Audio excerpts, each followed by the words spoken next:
What began as a magical moment at a renowned wildlife sanctuary quickly spiraled into terror.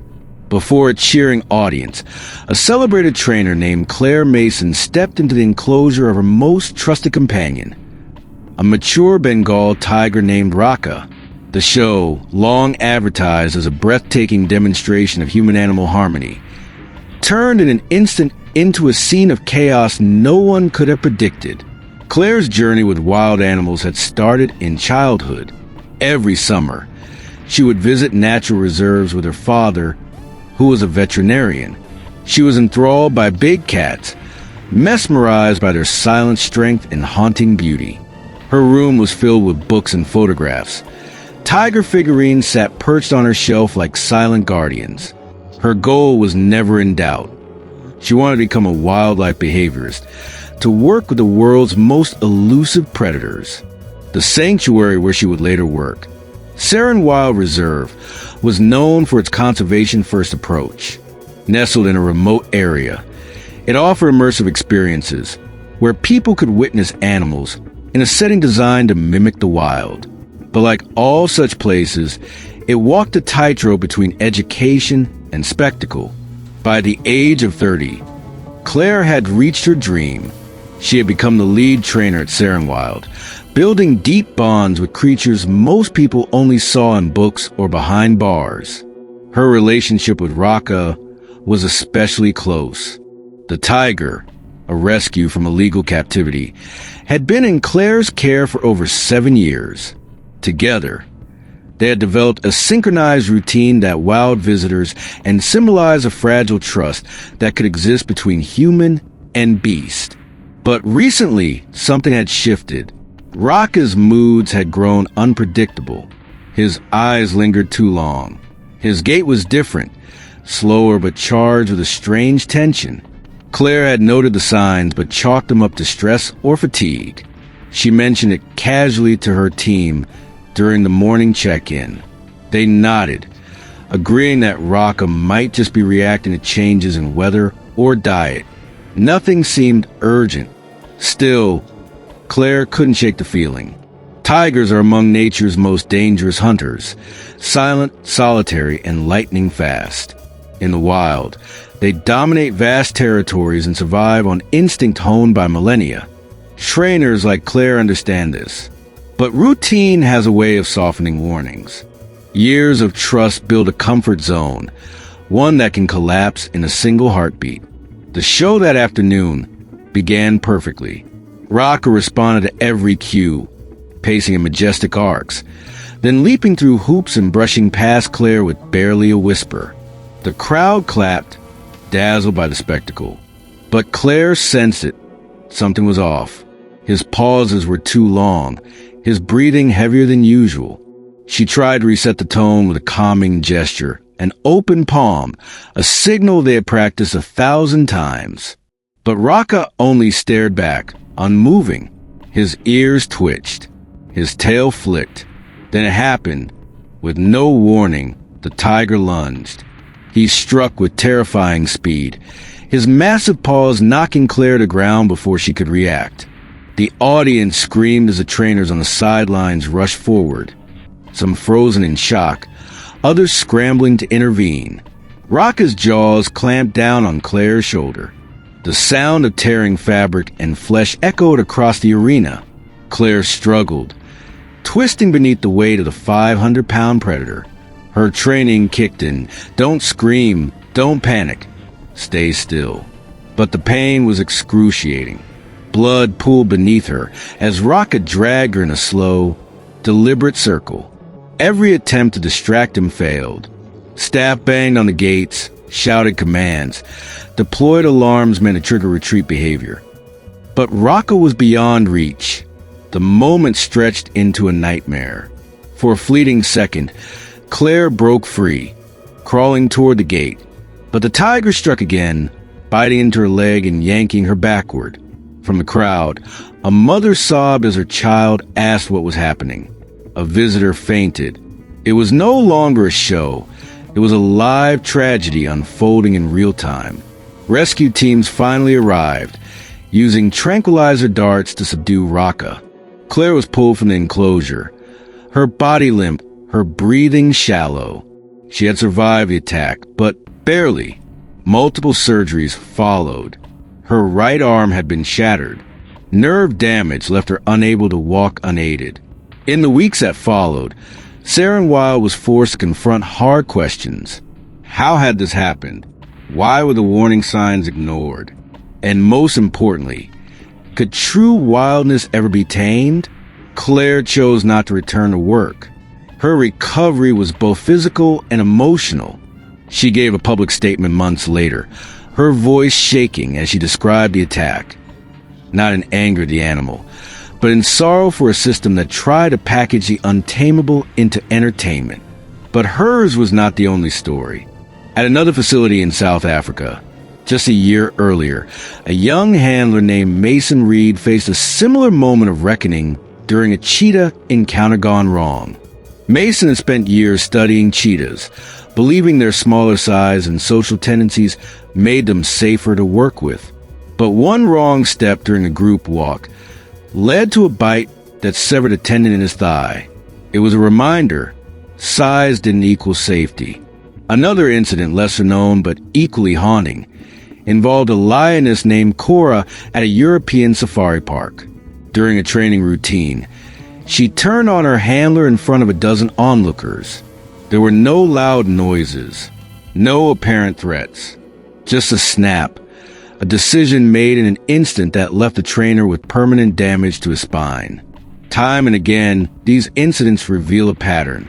Despite decades of research and evolving training methods, humans continue to overestimate control when dealing with apex predators. The illusion of harmony is seductive. The bond feels real. But instincts don't disappear with routines. They wait. Sometimes they emerge without warning. Wild animals are not actors. They are not props. They do not perform. They react. And when they do, the cost can be irreversible.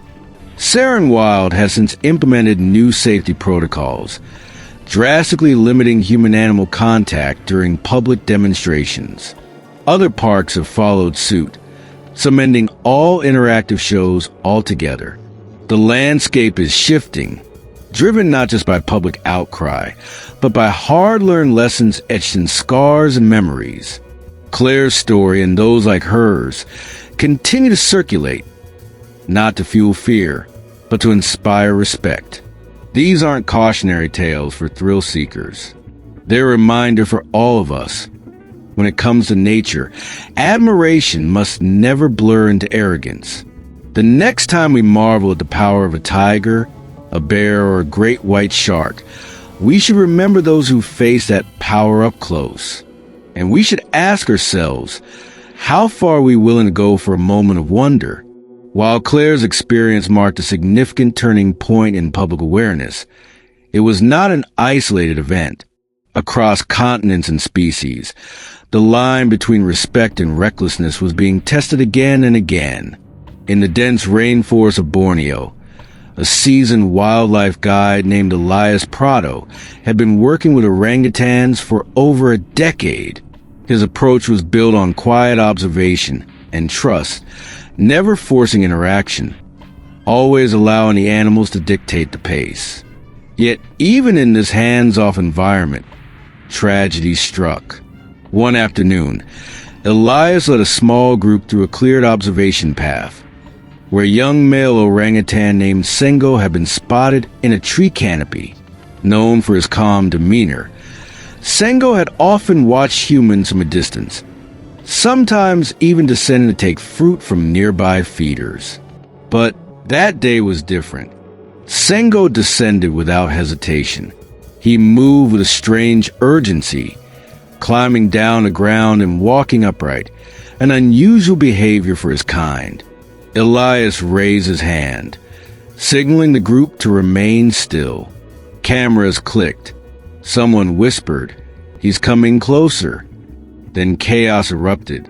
Sengo lunged, not Elias, but at a tourist standing near the edge of the trail. The woman screamed as the orangutan wrapped his long arms around her shoulders, pulling her off her feet. Elias reacted instantly, rushing forward and shouting commands meant to dissuade Sengo. It only agitated him more. The guide tried to intervene, but Sengo turned violent. His strength, often underestimated, was beyond what most humans could handle. He gripped Elias's arm with bone-crushing force, dragging him to the ground. The woman was released, but Elias bore the brunt of the assault. His forearm fractured, his ribs cracked.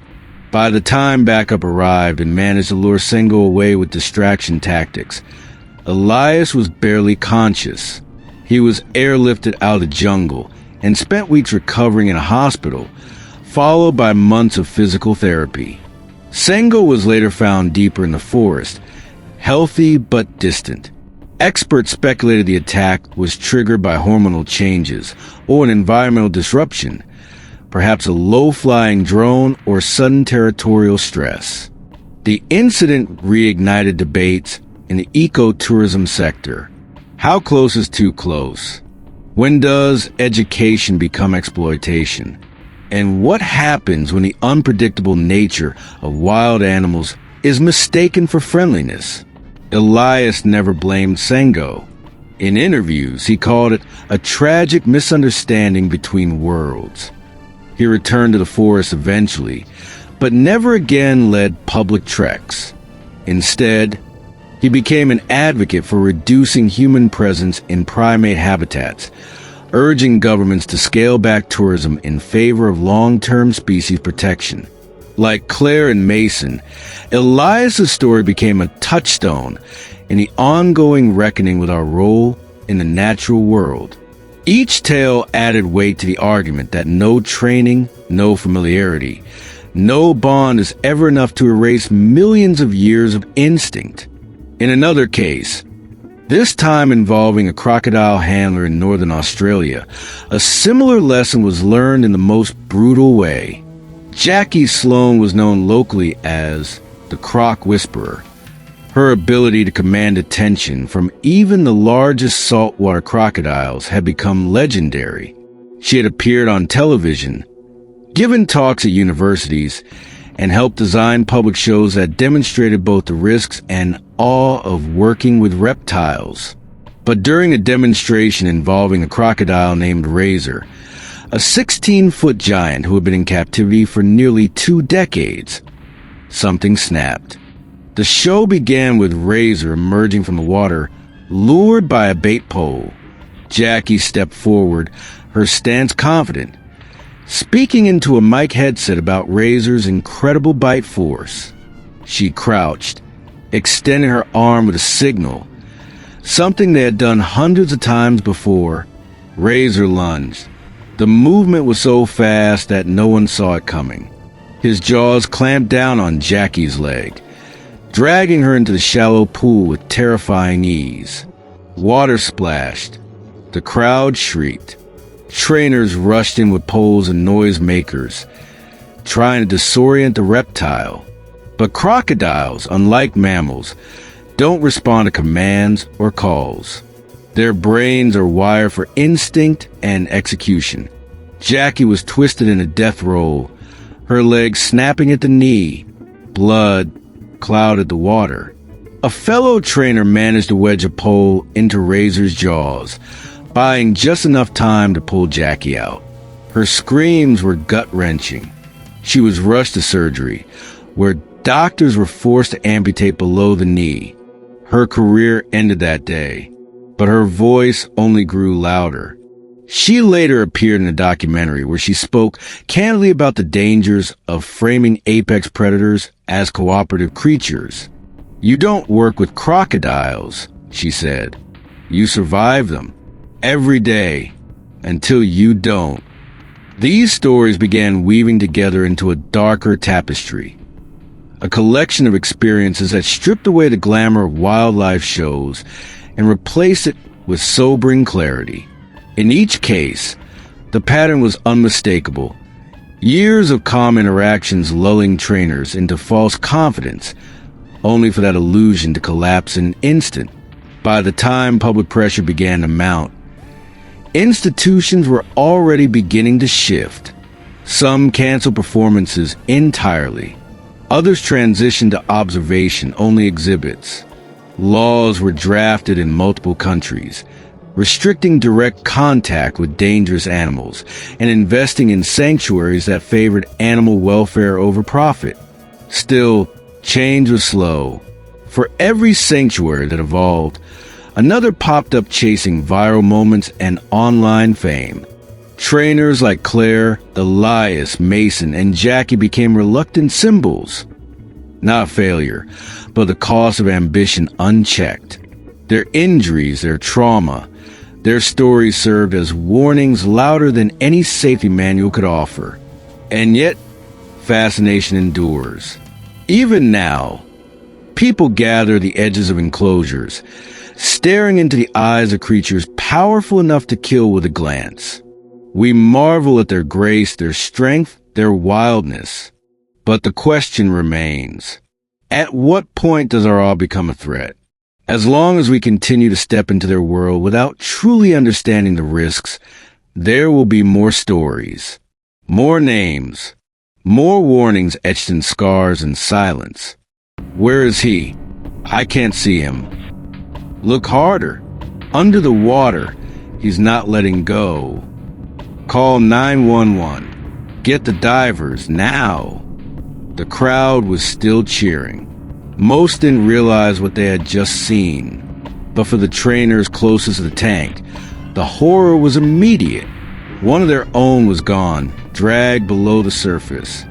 And the one who pulled him under? The orca they trusted the most. This wasn't a stunt gone wrong. It wasn't an isolated accident. It was a catastrophe years in the making, ignored, denied, and hidden. If this story unsettles you, it should, because it's not the first time. And unless something changes, it won't be the last. Let's go back to the very beginning. Ocean Dome Marine Park, San Diego, summer of 2023. The audience had come for wonder, for magic, for the dream of harmony between human and animal. What they got instead was a nightmare. But to understand what happened that day, you have to understand the man at the center of it all. Sam Collins was 28, young, bright, filled with energy, the kind of person whose passion radiated. To his team, he wasn't just another employee. He was the heart of the crew, the first to show up, the last to leave, the guy who remembered every animal's quirks and never missed a birthday, even if it was for a whale. And to one orca in particular, he meant everything. His name was Nakoa, a towering male, 6 tons of raw muscle and intelligence, jet black with streaks of ivory, captured off the coast of Iceland as a calf, ripped from his pod during a controversial live capture event. He never saw his family again. For over 20 years, Nakoa performed beneath stadium lights, leaping, spinning, bowing on command. To thousands, he was a marvel, a living sea legend. But to Sam, he was something else entirely. A friend, a soul, a partner in something greater. Sam believed in the dream. That man and Orca could build trust. Real trust, not for applause, for connection. He spent years refining their routines, adding new cues, learning Nakoa's moods. While other trainers kept their distance, Sam leaned in, and the crowds noticed. Their act became the park's signature. Sam riding Nakoa's back, Nakoa lifting Sam high into the air. Affection, precision, power. It looked like magic, but magic has rules. And when those rules are broken, something snaps.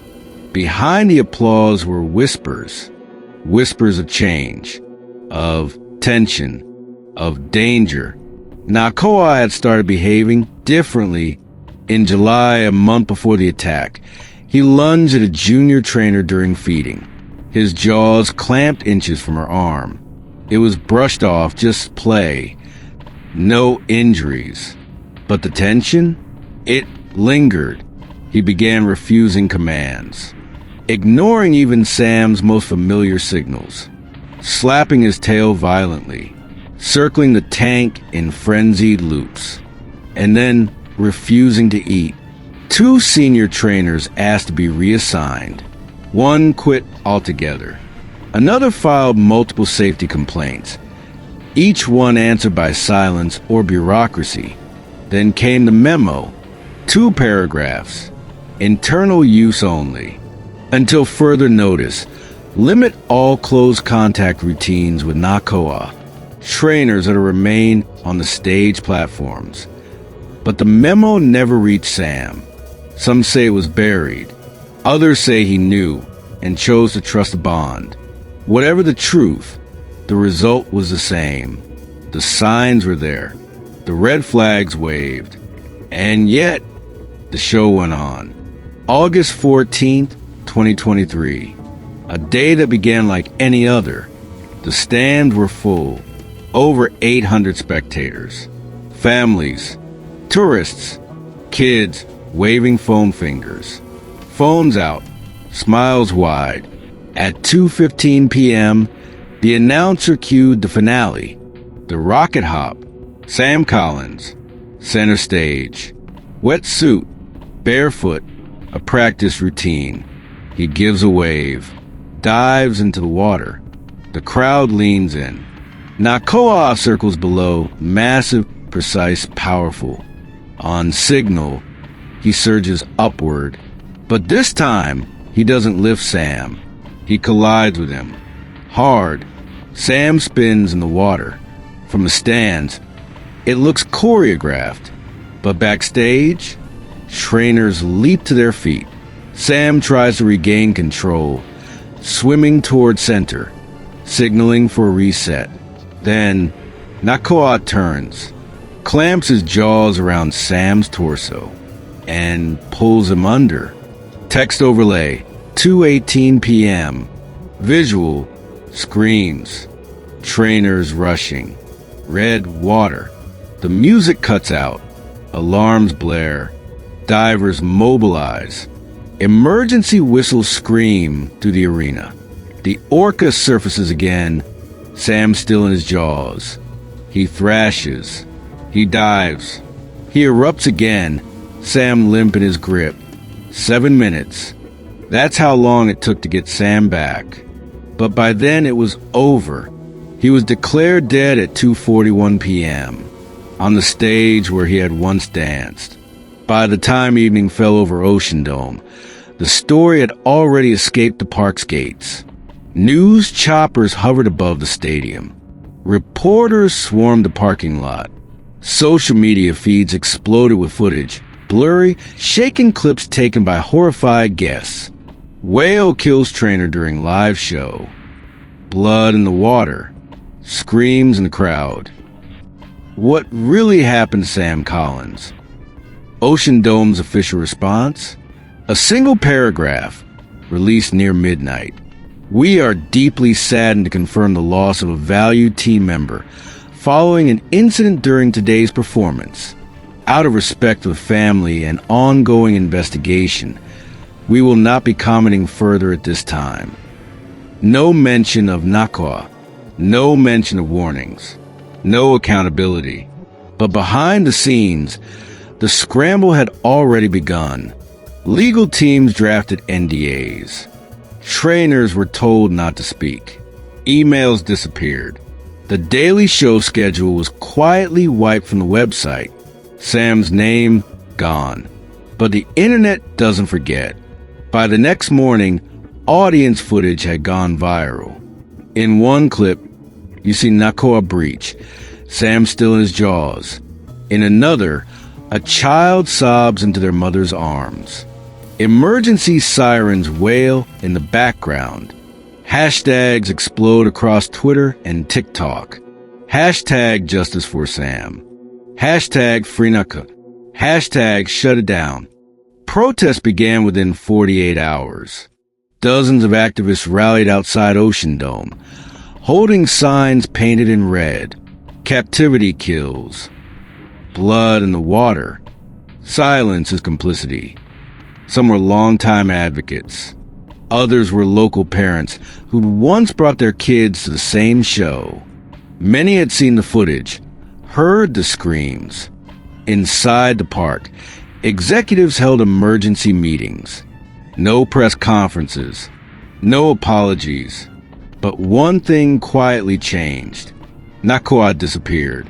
No announcement, no goodbye, no retirement tribute. One day, his name was on the marquee. The next, it was gone. What happened to Sam wasn't an accident. It was a pattern, a dark, repeating pattern stretching back decades. In 2010, SeaWorld trainer Dawn Brancho was killed by an orca named Tilikum during a performance in Orlando. Tilikum had a history. He'd already been linked to 2 prior deaths. But the show went on until it didn't. In 2009, a young trainer named Alexis Martinez was killed by the orca Cadeaux during a Christmas rehearsal at a marine park in Spain. The internal reports were clear. Aggression had been building for weeks. Ignored. In 1999, Ken Peters was dragged to the bottom of a SeaWorld tank by a 7,000-pound orca. He survived. But the footage was buried for years until a whistleblower leaked it. These aren't isolated events. They're signals. Red flags ignored by institutions too invested in illusion. To the public, orcas are graceful, majestic, gentle giants. But behind the curtain, they're apex predators. They're brilliant. They're emotional. And they are not designed for captivity. Dr. Laura Myers, a fictional marine biologist who studied captive orcas for over 15 years. Put bluntly, they break down. And when they break, people die. These animals swim over 100 miles a day in the wild. They live in tight family units, speaking in unique dialects, passing knowledge from generation to generation. In captivity, they swim in circles. They float motionless, logging, a sign of deep psychological distress. Their dorsal fins collapse. Their teeth rot from chewing on steel gates.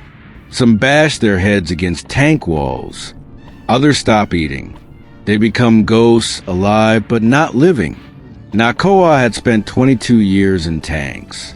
He was taken as a baby, trained with whistles, fish, and pressure, transferred between parks like inventory, fed frozen herring in chlorinated water. He had no pod, no family, no voice. He was depressed. He was dangerous. He was dying inside. And yet, he remained a park star. Because to the executives, Nakoa wasn't a being. He was a product, a revenue stream, a sellable spectacle, until the day he broke. And Sam paid the price. But there's another way. It's not theory. It's not a fantasy. It's already happening. See sanctuaries. Large, protected coastal areas where captive whales can retire. No shows, no tricks, just space, salt water, sunlight, a chance to remember what it means to be wild. Iceland, British Columbia. Pilot sanctuaries are underway. Is it perfect? No, but it's a beginning that honors both the humans and animals caught in this broken system. Sam Collins believed in something beautiful. He believed in the connection between man and orca. He believed that trust could overcome trauma. But he was wrong.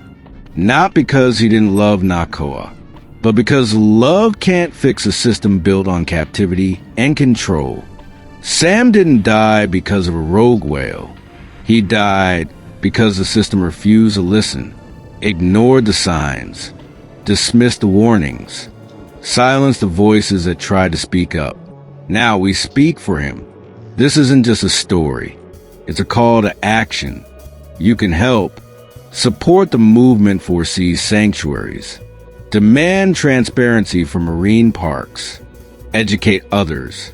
Share this story. Refuse to pay for pain dressed up as entertainment. Because behind every ticket, there's a cost. Behind every smile, there might be a scream. If this story shook you, it should. But don't let it end here. For Sam, for Nakoa, for every captive soul still waiting. Freedom should not be a privilege. It is a right. Let's fight to make sure no more lives are lost to silence. Thank you for watching. If this message moved you, like, share, and subscribe. Join the movement. Be the voice they were never given.